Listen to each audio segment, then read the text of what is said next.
ज्येष्ठ अभिनेते अमोल पालेकरांची मुस्कटदाबी केल्याचा प्रकार समोर आलाय। सरकारवर टीका करत असताना आयोजकांनी अमोल पालेकरांना रोखल्याचं पाहायला मिळालंय। मुंबईतल्या राष्ट्रीय कला अकादमीत ही घटना घडली। काल कार्यक्रमात झालेल्या प्रकरणाचा खुलासा करण्यासाठी अमोल पालेकरांनी पत्रकार परिषद घेतली। त्यावेळी त्यांनी आमंत्रित करताना काय बोलावं याची माहिती दिली गेली नव्हती असा आरोप देखील केलाय। सरकारच्या विरोधात बोलायचं नाही असं संचालकांकडून सांगण्यात आल्याचं पालेकर म्हणाले। मी अभिव्यक्ती स्वातंत्र्यावर बोलत होतो असं देखील अमोल पालेकर यांनी स्पष्ट केलं।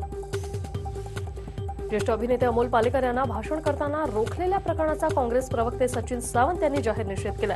हे सरकार लोकशाही मानत असून विचारवंतांची सातत्यानं गळचेपी सुरू असल्याची टीका सचिन सावंत यांनी केली। मुंबई पोलिसांनी मोठी कारवाई केली असून या कारवाई अंतर्गत 38 कोटींचं कोकेन जप्त करण्यात आलंय। आंबोली पोलीस ठाण्याच्या हद्दीत ही कारवाई करण्यात आली। मुंबई पोलिसांनी ड्रग्सच्या विरोधात ही मोहीम उघडली आहे आणि त्यानुसार ही कारवाई करण्यात आल्याचं अप्पर पोलीस आयुक्त मनोज कुमार शर्मा यांनी सांगितलंय। या कारवाईत 4 नायजेरियन तरुणांना अटक करण्यात आली आणि या कारवाईमुळे आंतरराष्ट्रीय टोळीशी संबंध असल्याचं मात्र उघड झालंय। आरोपींमध्ये ब्राझीलच्या एका महिलेचाही सहभाग आहे आणि पडद्याच्या रिंगमधून ही तस्करी केली जात होती। या कारवाईमुळे ड्रग्ज तस्करीची वेगळी पद्धत उघड झाली असून कुरिअर कंपनीचाही यात सहभाग असल्याचं उघड झालंय। याआधी अशा प्रकारे अनेकदा ड्रग्ज पाठवण्यात आल्याचं अप्पर पोलीस आयुक्त मनोज कुमार शर्मा यांनी सांगितलंय। वंचित बहुजन आघाडीच्या वतीने 23 फेब्रुवारीला शिवाजी पार्कवर ओबीसी आरक्षण परिषद घेण्यात येणार आहे। अर्थसंकल्पात 52% ओबीसींना त्यांच्या लोकसंख्येनुसार निधीची तरतूद करावी अशी मागणी प्रकाश आंबेडकरांनी केली। पुणे जिल्ह्यातील जेजुरी शरद पवारांची जाहीर सभा झाली। या जाहीर सभेला शरद पवार, खासदार सुप्रिया सुळे यांनी देखील विशेष उपस्थिती दर्शवली। यावेळी जेजुरी देवस्थानाच्या वतीने शरद पवारांचा फुले पगडी देऊन सत्कार देखील करण्यात आला। आघाडी सरकार सत्तेत आल्यानंतर अजितदादा पहिलीच ही जेजुरीच्या 250 कोटी रुपयांच्या विकास आराखड्यावर करतील अशी ग्वाही यावेळी सुप्रिया सुळे यांनी दिली। देवस्थानकडे जो पैसा टाकला जातो त्याचं व्यवस्थापन नीट होणं गरजेचं असल्याचं शरद पवार म्हणाले। तर लोकशाही टिकली पाहिजे आणि संस्थानही टिकली पाहिजे असं देखील ते म्हणाले। पुण्यातील कात्रजमध्ये सायकल वाटप कार्यक्रमात सुप्रिया सुळे यांनी सायकल चालवली। शरद पवार आणि सुप्रिया सुळे यांच्या हस्ते या सायकल वाटप करण्यात आल्या होत्या। बेस्टच्या संपादरम्यान महापौर बंगल्यावर झालेल्या चर्चेवर नितेश राणे यांनी गौप्यस्फोट केला। बेस्ट कृती समिती कामगारांचे प्रश्न मांडत असताना उद्धव ठाकरे व अजय मेहता योगाची कोणती आसनं करावीत आणि कोणता डाएट घ्यावा यावर चर्चा करत होते असं गौप्यस्फोट निलेश राणेंनी केला। ऑर्गॅनिक भाजीचं महत्त्व वाढावं आणि विषमुक्त भाजी सगळ्यांनी खावी आणि त्याचा फायदा शेतकऱ्यांना व्हावा यासाठी नागपूरचे प्रसिद्ध शेफ विष्णू मनोहर यांनी 1,500 किलो ऑर्गॅनिक भाजी बनवून त्याचं वितरण केलं गेलंय। शेतकऱ्यांच्या या नैसर्गिक भाजीप्रती जनतेत जागरूकता व्हावी, नागरिकांनी विषमुक्त भाजी खावी हा उपक्रम यासाठी राबवण्यात आला आणि या भाजी पिकवताना कोणताही रासायनिक खतांचा वापर न केल्यामुळे ही शुद्ध नैसर्गिक भाजी असल्याचं शेफ विष्णू मनोहर यांनी सांगितलंय। वसंत पंचमीचं औचित्य साधून पंढरपूरमध्ये श्री विठ्ठल आणि रुक्मिणीचा विवाह सोहळा पार पडला। या विवाह सोहळ्याला शेकडो वर्षांची परंपरा असून मोठ्या प्रमाणात या सोहळ्याला वारकरी उपस्थित होते। विवाह सोहळ्यानिमित्तानं श्री विठ्ठल रुक्मिणीचं मंदिर विविध अशा आकर्षक फुलांनी सजवलं। आजपासून रंगपंचमीपर्यंत देवाला दररोज पांढरा पोशाख घालून त्यावर रंग टाकला जातो। तर नाशिकमध्ये भुजबळांनी कार्यकर्त्यांसह ठाकरे सिनेमा पाहिलेला आहे। यावेळी शिवसैनिकांनी भुजबळांचं स्वागत केलंय। पुण्यातील TV9ची ओबी व्हॅनवर काही समाजकंटकांनी हल्ला करत गाडीची तोडफोड केली। पुण्यातील पत्रकार भवन येथे नेहमीच्या ठिकाणी पार्किंगमध्ये गाडी उभी असताना 4 युवकांनी गाडीच्या काचेवर दगड मारत गाडीची तोडफोड केली। माहुलमधील म्हाडा कॉलनीमध्ये शॉर्ट सर्किटमुळे लिफ्टमध्ये आग लागल्याची घटना घडली। आग विझवण्यासाठी अग्निशमन दल दाखल झाले असून आग विझवण्याचे प्रयत्न सध्या सुरू आहेत। वर्धा जिल्ह्यातील सेलू येथे मालवाहू रिक्षाला समोरून येणाऱ्या कारला धडक दिल्यामुळे भीषण अपघात झाल्याची घटना घडली। या अपघातात मालवाहू रिक्षाचे 2 तुकडे झाले। तर या अपघातात वडगाव येथील शेतकऱ्याचा जागीच मृत्यू झाला। तर रिक्षा चालक आणि शेतकऱ्याचा साथीदार वासुदेव हेलोरे गंभीर जखमी झाले आहेत। तर कारमधील 1 जण किरकोळ जखमी झालाय। कोल्हापूर जिल्हा रहिवासी विकास मंडळ मीरा भाईंदर यांच्यातर्फे भाईंदरमध्ये 3 दिवसीय कोल्हापूर महोत्सवाचं आयोजन करण्यात आलं। कोल्हापूरच्या प्रसिद्ध खाद्यपदार्थांसह इतर वस्तू देखील नागरिकांना येथे उपलब्ध होणार आहेत। कर्जमाफीसह विविध मागण्यांसाठी पुणतांबा गावात अन्नत्याग आंदोलनाला बसलेल्या शेतकऱ्यांच्या मुलींनी अखेर 5व्या दिवशी आंदोलन मागे घेतलं. मागण्यांचा पाठपुरावा करू असं आश्वासन कृषी राज्यमंत्री अर्जुन खोतकर यांनी दिल्यानंतर हे आंदोलन मागे घेण्यात आलं. तर शेतकऱ्यांची लढाई अजून संपलेली नाही. तूर्त उपोषण मागे घेण्यात आलं असलं तरी मागण्या मान्य झाल्या नाही तर पुन्हा तीव्र आंदोलन करू असं उपोषणकर्त्या निकिता जाधव हिने सांगितलं. दरम्यान गावी परतलेल्या मुलींचं नागरिकांनी जल्लोषात स्वागत केलं. शेतकरी कन्यांना उपोषणाला बसण्याची वेळ येणे ही राज्यकर्त्यांसाठी शर्मेची बाब असल्याचं खासदार राजू शेट्टी यांनी म्हटलंय. ते कोल्हापुरात पत्रकारांशी बोलत होते. या मुलींचा तळतळाट लागल्याशिवाय राहणार नाही असं राजू शेट्टी यांनी म्हटलंय. शेतकरी कन्यांनी उपोषण मागे घेतल्यानंतर शरद पवार यांचे नातू रोहित पवार यांनी त्यांची भेट घेतली. यावेळी हे सरकार आंदोलन दडपण्याचा प्रयत्न करत असल्याचा आरोप रोहित यांनी केलाय. शरद पवार हे गेल्या 55 वर्षात कधीच पराभूत झालेले नाहीयेत, त्यामुळे ते कोणत्याही मतदारसंघातून निवडून येऊ शकतात असं राष्ट्रवादीचे प्रवक्ते विजय कोलते यांनी भाकीत केलंय. पुण्यातील सेंट्रल बिल्डिंग समोर शिक्षक भरतीसाठीच्या उपोषणाचा आजचा 7वा दिवस आहे. दरम्यान काल उपोषणकर्त्यांची प्रकृती खालावल्यानं प्राजक्ता गोडसे आणि संदीप कांबळे या दोघांना ससून रुग्णालयात दाखल करण्यात आलंय. दरम्यान शिक्षण मंत्री विनोद तावडेंनी विद्यार्थ्यांसोबत संपर्क साधला आणि त्यांच्या या संभाषणाची ऑडिओ क्लिप TV9च्या हाती लागली. आचारसंहितेपूर्वी शिक्षक भरती करणार आहे तरी का उपोषण करता असा सवाल तावडे यांनी विद्यार्थ्यांना केलाय. पुणेकरांच्या सेवेत इलेक्ट्रिक बस दाखल झाल्या असून PMPL कडून आता 25 इलेक्ट्रिक बसची खरेदी करण्यात आली. मुख्यमंत्री देवेंद्र फडणवीस यांच्या हस्ते या बसेसचा लोकार्पणाचा सोहळा पार पडला. पुण्यात स्मार्ट सिटी मिशन सुरू केलं असून त्याअंतर्गत विविध निर्णय प्रगतीपथावर असल्याचं यावेळी मुख्यमंत्र्यांनी म्हटलंय.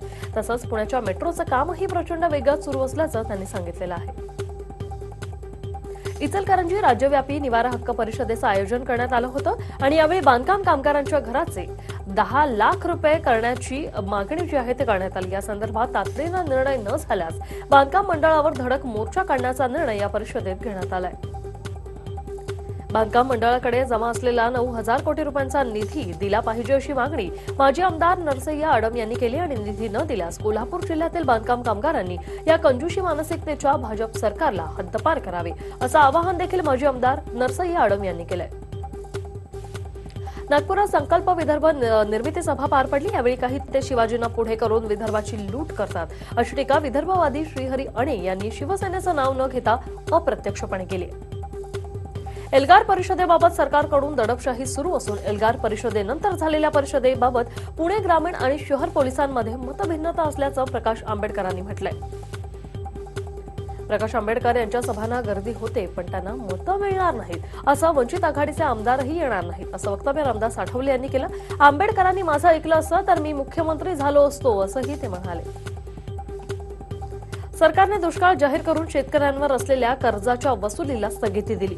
मात्र भारतीय जनता पार्टीशी संबंधित औरंगाबादच्या देवगिरी नागरी सहकारी बँकेने शेतकऱ्यांना कर्ज वसुलीसाठी सहकार कोर्टामार्फत सक्तीच्या नोटिसा पाठवल्यात. सोलापूर जिल्ह्यातील उळे गावात मध्यरात्रीच्या सुमारास पोलीस आणि दरोडेखोर यांच्यात चकमक झाली. यावेळी पोलिसांच्या गोळीबारात एका दरोडेखोराचा मृत्यू झाला. एका दरोडेखोराला पकडल्यानंतर दुसऱ्या दरोडेखोरांनी पोलिसांवर हल्ला केला. या हल्ल्यात तालुका पोलीस स्टेशनचे पोलीस निरीक्षक आणि कर्मचारी जखमी झाले. प्रदेशातील विजयवाड येथे राष्ट्रीय अथलेटिक्स स्पर्धेचं आयोजन करण्यात आलं. या स्पर्धेत शहापूर तालुक्यातील गोकुळ गावचे रहिवाशी महेश भोईर यांनी 100 मीटर धावणे रिले स्पर्धेत संपूर्ण भारतात प्रथम क्रमांक पटकावून महाराष्ट्राचं नाव उज्ज्वल केलंय. तर राजस्थानमध्ये गुर्जर समाजाच्या आरक्षणासाठी आंदोलन सुरू आहे. त्यामुळे मुंबई सेंट्रल आणि बांद्रा टर्मिनल्समधून 6 मेल गाड्या रद्द केलेल्या आहेत. या गाड्या रद्द करण्यात आल्याची सूचना प्रवाशांना देण्यात आली असून तिकीट कॅन्सलचा परतावा करण्यात येणार आहे. तर काही मेल गाड्यांचे मार्ग मात्र बदलण्यात आलेत. पंतप्रधान नरेंद्र मोदी यांना परिवार नाही म्हणणाऱ्यांना ग्रामविकास मंत्री पंकजा मुंडे यांनी चांगलेच खडेबोल सुनावले. नांदेड जिल्ह्यातील नरसी येथे जय भारत शिक्षण प्रसारक मंडळाने आयोजित केलेल्या कर्तृत्ववान महिलांच्या सन्मान सोहळ्यात पंकजा मुंडे बोलत होत्या. मुंबईतील गोरेगावमध्ये महाराष्ट्र नवनिर्माण सेनेच्या वतीने रन फॉर स्वास्थ्य मॅरेथॉनचं आयोजन करण्यात आलं होतं आणि या मॅरेथॉनला लहान मुला-मुलींसह तरुणांनी देखील मोठ्या संख्येने हजेरी लावली. मुंबईमध्ये आयोजित करण्यात आलेल्या ऑटो शोमध्ये विंटेज कारचं प्रदर्शन भरवण्यात आलं आहे. या विंटेज कार पाहण्यासाठी मुंबईकर आणि कारप्रेमी मोठ्या संख्येने हजेरी लावतात. या प्रदर्शनात 100 विंटेज कार आणि 100 सुपर बाईक्स ठेवण्यात आल्या आहेत. अमरावती जिल्ह्यातील चांदूर रेल्वे येथील औद्योगिक प्रशिक्षण संस्थेमध्ये बेटी बचाओ बेटी पढाओ अभियानाचा रांगोळी व चित्रकलेच्या माध्यमातून जागर करण्यात आला। यामध्ये प्रशिक्षणार्थी यांनी काढलेल्या रांगोळ्या व चित्रकलेने अनेकांना मंत्रमुग्ध केलं। यावेळी केंद्र सरकारच्या विविध कल्याणकारी योजनांचा प्रचार आणि प्रसार, जागृती व प्रबोधन या कार्यक्रमाचं आयोजन करण्यात आलं होतं। यावेळी कार्यक्रमातील विजेत्यांना उपस्थितांच्या हस्ते पुरस्कार आणि प्रमाणपत्र प्रदान करण्यात आलं। याकडे अचानक आलेल्या थंडीमुळे विदर्भात सुद्धा पुन्हा एकदा थंडी परतली असून थंडीत आता चांगलीच वाढ झाली। फेब्रुवारीच्या सुरुवातीलाच तापमानात वाढ व्हायला सुरुवात होते, मात्र पुन्हा एकदा थंडी परतल्याने तापमानात चांगलीच घट झाली। सातारा शहरासह ग्रामीण भागातही थंडीची लाट बसली आहे। सातारा शहरात जवळपास 8 अंश तापमान नोंदवण्यात आले। याबरोबरच महाबळेश्वर मधील वेंडालिक परिसरात गुलाबी थंडीचा आनंद घेण्यासाठी पर्यटक दाखल होत आहेत। पुणे जिल्ह्यातील मावळ येथील पवन मावळमधील बामनोली कारसाई आणि आजूबाजूच्या परिसरात भाताच्या पेंढ्यावरील दवबिंदू गोठल्यामुळे बर्फाची चादर पसरली। महाराष्ट्रात आता थंडीबरोबरच अवकाळी पाऊस आणि गारपिटीचीही शक्यता वर्तवण्यात आली। येत्या 4 दिवसात हवामानात आमूलाग्र बदल होणार असल्याचा इशारा हवामान खात्याने दिलाय। नागपूरमध्ये गोळीबार चौकात पेट्रोल संपलेल्या बाईकसाठी पेट्रोल मागितल्याने किरकोळ या कारणावरून एका तरुणाने दुसऱ्या तरुणावर चाकू हल्ला केला। भर रस्त्यावर घडलेल्या या हल्ल्याच्या घटनेचा थरार सीसीटीव्हीत कैद झाला। कल्याणच्या दूधनगा परिसरात एका जुन्या कोरड्या विहिरीत पहाटेच्या सुमारास एक व्यक्ती पडला। त्याने आरडाओरडा केल्याने परिसरातील लोकांनी विहिरीकडे धाव घेतली, मात्र त्याला वाचवण्यापूर्वीच त्याची प्राणज्योत मावळली। पंतप्रधान मोदी यांची आंध्र प्रदेशमधील गुटूरमध्ये सभा झाली आणि यावेळी मोदींनी विरोधकांवर जोरदार टीका केली। चंद्रबाबू नायडू यांनी स्वतःच्या फायद्यासाठी राज्याचं विभाजन केल्याचा आरोप यावेळी केला गेला। तसंच काँग्रेससमोर नायडूंनी समर्पण केल्याचा आरोपही त्यांनी केला। आंध्र प्रदेशमध्ये पंतप्रधान नरेंद्र मोदी यांची जाहीर सभा होणार आहे। सभेची तयारी देखील जोरदार चालू आहे, मात्र सभेच्या ठिकाणी मोदी विरोधातील पोस्टरबाजी देखील करण्यात आली। दिल्लीत आंध्र प्रदेश भवनाजवळ टीडीपी समर्थकांनी मोदींविरोधात आंदोलन केलं। हातात विविध फलक घेऊन त्यांनी मोदींविरोधात जोरदार घोषणाबाजी देखील दिली। राहुल गांधी यांच्या वाढत्या हस्तक्षेपामुळे काँग्रेस सोडल्याचा आरोप माजी केंद्रीय मंत्री एस.एम. कृष्णा यांनी केलाय। कोणतंही पद नसताना त्यांनी सर्वच बाबतीत हस्तक्षेप करण्यास सुरुवात केली, असं देखील कृष्णा म्हणाले। कृष्णा खोटा बोलत असल्याचा आरोप काँग्रेसने केलाय। भाजपचे सध्याचे खासदार कीर्ती आझाद लवकरच काँग्रेसवासी होणार आहेत। आगामी लोकसभा निवडणूक बिहार राज्यातील दरभंगा लोकसभा मतदारसंघातून लढवण्याची घोषणा त्यांनी केली, मात्र बिहारच्या काँग्रेस प्रदेशाध्यक्षांनी मात्र अजून निर्णय झाला नसल्याचं म्हटलंय। उत्तर प्रदेशातील बस्तीचे खासदार हरीश द्विवेदी यांनी प्रियंका गांधी यांच्या विरोधात वादग्रस्त विधान केलंय। प्रियंका गांधी दिल्लीत असतात तेव्हा त्या जीन्स आणि टॉप घालतात, मात्र जेव्हा त्या मतदार क्षेत्रात येतात तेव्हा साडी घालत असल्याचं द्विवेदी यांनी म्हटलंय। प्रवीण तोगडिया आणि विश्व हिंदू परिषदेमध्ये पुन्हा वादाची ठिणगी पडली। अहमदाबादेतील पालोडी परिसरात असलेल्या मणी भवनाच्या मालकी हक्कावरून तोगडिया आणि व्हीएचपी यांच्यात संघर्ष सुरू झालाय। मणी भवनावर व्हीएचपी कार्यकर्त्यांनी जबरदस्तीने कब्जा केला आणि त्यामुळे प्रवीण तोगडिया आणि व्हीएचपीचे कार्यकर्ते आमनेसामने आले। पश्चिम बंगालच्या नदिया जिल्ह्यात रविवारी रात्री तृणमूल काँग्रेसचे आमदार सत्यजित बिश्वास यांची गोळ्या घालून हत्या करण्यात आली। या प्रकरणी भाजपचे नेते मुकुल रॉय यांच्यासह 4 जणांविरोधात एफआयआर दाखल करण्यात आला आहे। यापैकी 2 जणांना अटक करण्यात आल्याची माहिती पोलिसांनी दिली। दहशतवाद्यांच्या निधीतून तयार करण्यात आलेल्या मशीद आणि मदरशांवर कारवाई होण्याची शक्यता आहे। दहशतवाद्यांनी पुरवलेल्या पैशातून तयार करण्यात आलेल्या मशिदी आणि मदरशांची चौकशी एनआयएकडून सुरू झाली आहे। मनी लॉन्ड्रिंग कायद्याअंतर्गत ही कारवाई होणार असल्याची माहिती आहे। जम्मू काश्मीरच्या कुलगाम जिल्ह्यात आज पहाटे सैनिकांनी 5 दहशतवाद्यांना कंठस्नान घातलं। चकमकीत 8 नागरिकही जखमी झाल्याची माहिती मिळते। सुरक्षा दलानं दहशतवाद्यांना घेरलं असल्याची ही माहिती समोर आली। ममतांचे लाडके पोलीस कमिशनर राजीव कुमार यांच्यासाठी आजचा दिवस महत्त्वाचा आहे। शनिवारच्या 7 तासांच्या चौकशीनंतर आज पुन्हा सीबीआयनं धाडलं बोलवलं। सुपरस्टार रजनीकांत यांनी तामिळनाडूचे मुख्यमंत्री पलानीस्वामी यांची चेन्नईमध्ये भेट घेतली। या भेटीमुळे आता राजकीय वर्तुळात चांगलीच खळबळ उडाली आहे। तर विषारी दारू प्यायल्याने 109 लोकांचा मृत्यू झाला। दिवसेंदिवस मृतकांची संख्या वाढताना दिसते। उत्तर प्रदेश आणि उत्तराखंडमध्ये विषारी दारूनं कहर केलेला आहे। प्रशासन मात्र आता खडबडून जागं झालंय। उत्तर प्रदेशात विषारी दारूमुळे मृत्यू झालेल्या लोकांच्या नातेवाईकांना 20 लाखांची आर्थिक मदत करण्याची मागणी अखिलेश यादव यांनी केली। योगी सरकारच्या अकार्यक्षमतेमुळे विषारी दारूचे अड्डे अद्याप सुरू असल्याचं अखिलेश यादव यांनी म्हटलंय। आरक्षणासाठी गुर्जरांचं आंदोलन अद्याप सुरूच आहे. रेल्वे रुळावर बसून हे आंदोलन केलं गेलंय.